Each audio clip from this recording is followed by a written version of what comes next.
education is key, but what is the best way to educate? Sometimes it's harsh. People don't like to be corrected. So the way I try to look at it is, what is the best way we can just talk story and we can learn better and learn together? Mahalo for sharing that. I remember seeing a video on something like that. I couldn't remember what the story was. It might have been like Ka'alala, Malia State sharing something about Honolulu. Or because that's something that would always bother me, is like, why do they keep saying Honolulu? It's Honolulu, it's ho ho ho, not ha ha ha, right? But then I remember hearing that, so it would stop me from being so quick to correct Honolulu specifically, and the Honolulu stuff. It still sounds weird though, Honolulu. It does, especially if it's spelled Hono. That's the thing. It's like, if we're gonna promote it, those who don't know, like visitors around the world, they say Honolulu.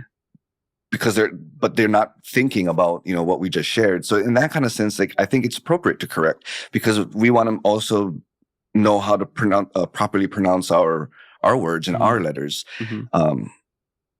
And to me, that's the 101. But then how do we get a little deeper? This is the next, like Shrek, life's an onion, and just keep peeling away. So that would be like a deeper layer to me.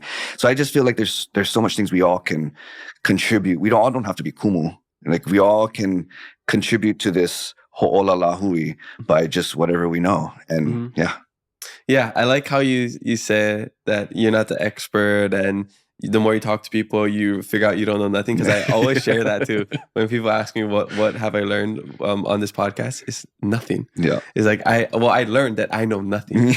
And I share this quote all the time by Socrates: "It's real wisdom is knowing that you know nothing." And I feel like the more you learn, you can get to a point where you're like, I got a degree, I talked with 100 experts, and then you talk with 100 more, you're like, wow, I knew nothing. It's just that, just always being a learner is the best way to look at life, and not just being okay with only believing one ideology and just sticking with that, because there's so many different ways to learn something, to view something. There's so many stories about one. Same with the haole, ha'ole, like all of that, right? There's like 3-4 different accounts, maybe even more. I mean, that's another one too. So haole is, a lot of people have brought that up. Oh, you can't say haole, even on TV. Oh, you can't say haole on TV. I'm like, but it's a Hawaiian word, and you can't tell me I can't speak olelo. You can't tell me that I can't speak my own language. So let me educate you what haole is. Haole has nothing to do with a derogatory word. Haole is foreigner, and then you share the spiel of why we associate haole with more white people. But again, it's not a derogatory thing. And one story that we hear commonly, which I was corrected, so I'm just sharing another perspective, is people like to break up that word, as we were talking about, like breaking words up and getting the meaning. So they break it up into ha and ole, ha being breath and ole meaning negated, like nothing. So they say ha ole is without breath. A friend of mine told me there's no record of it being shown like that. So there are modern interpretations of words, which I think is nice, that we have some way to kind of visualize what a meaning of a word is, but also not saying that that's how our kupuna looked at it as. Haole is just haole. Kind of like aloha. People say, oh, alo is your face, ha, and your breath. Alo is that exchange of breath. I was told that's not necessarily true, but it's a great visual, but you can't just say this is it. It's just one of many that people would say. And it's just my thing is like, right, you can't tell people what's right or wrong. You know what it is from you. I mean, people ask me too, is it T or the W's? Is it a V sound or is it a W sound? Like, it's either or. It's just how you learn. And by practicing what you learned from who taught you, you're giving them honor. But then when you learn something else, be open about it. Like, oh yeah, you can do it this way. It said it this way, but this is just how I say it. Molokai Molokai is a whole nother conversation that is like the question of the year I always get. Is it one or the other? First of all, you got to talk to a Molokai person. But they have their own reasonings too. And from what I've gotten, it's not one is not right, not one is wrong. It's just who you learn from. But again, you got to ask a Molokai person on that one. Yeah, I've spoken with people like Cal Neesmith. He's this Hawaiian language expert about Molokai and Molokai, and Kauai and stuff.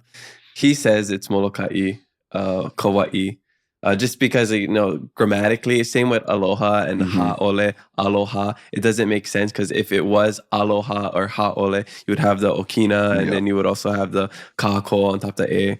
So it, like you said, it's good visualization and it's a great story and it's a good way to think of it. That may not be what it actually means. Like if you break down the etymology of it, maybe it doesn't make sense.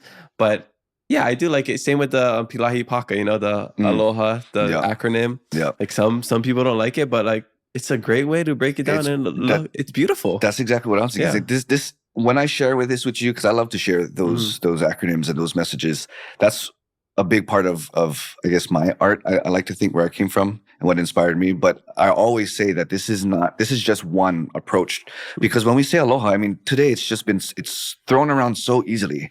And I mean, look in Waikiki, how many stores and how many brands carry aloha just to have a fluff to it. I know where you're going. I know where you're going with the, misuse. Yes. Honestly, I don't even think it's misuse. It's maybe it's not used in the most appropriate way, or it's used to benefit somebody who has no real connection to it. It's like marketing, how people romanticize Hawaii and Hawaiian language. Like if I'm not even a Hawaiian business owner and I'm opening up Aloha Poke or, Aloha Grinds or something, it's just because I know that's going to sell. People are going to be attracted to it. If I'm in, New York and I visited Hawaii 2 times and I'm just like, come into Hawaiian Foods 808, and then people. This is your Hawaiian experience. Yeah, exactly. So I think that's the stuff that we don't like. Yeah. So when we say aloha and we have that structure, so when we talk about akahai, lokahi, olu, olu, ha'aha, ahonui, when we talk about aloha, this is one way of it. If you need a visual of what it means to be aloha, that's why I always give credit to her. I mean, to know that Aloha Spirit is an actual law within our state. And we have the Aloha Spirit law that we have taken it to. Aloha means so much to us that we've included in our law. How many people know that though? And it's those kind of things that I like to bring out and talk about, because it's that important and we don't talk about it enough. Yes. That's why it's on us to keep perpetuating not only the culture, but the Aloha Spirit, whether you want to believe it's real or not, or you think it's just like a marketing ploy. I think Aloha is real. I think the Aloha Spirit is real. Yeah. It's not something you can like physically touch. And it's not even something tangible. I have to tell you. Yeah. I mean, I think that's the biggest thing is I don't have to tell you Aloha. It's my actions that should show the Aloha. And I would hope vice versa too. And because I think when we just throw it out, it's so superficial. It's very shallow. So, how can we get it deeper? Yeah. I believe that with a lot of things, with haole, aloha, being Hawaiian. I think the mindset and the lifestyle is so much more important than the actual word. Yeah.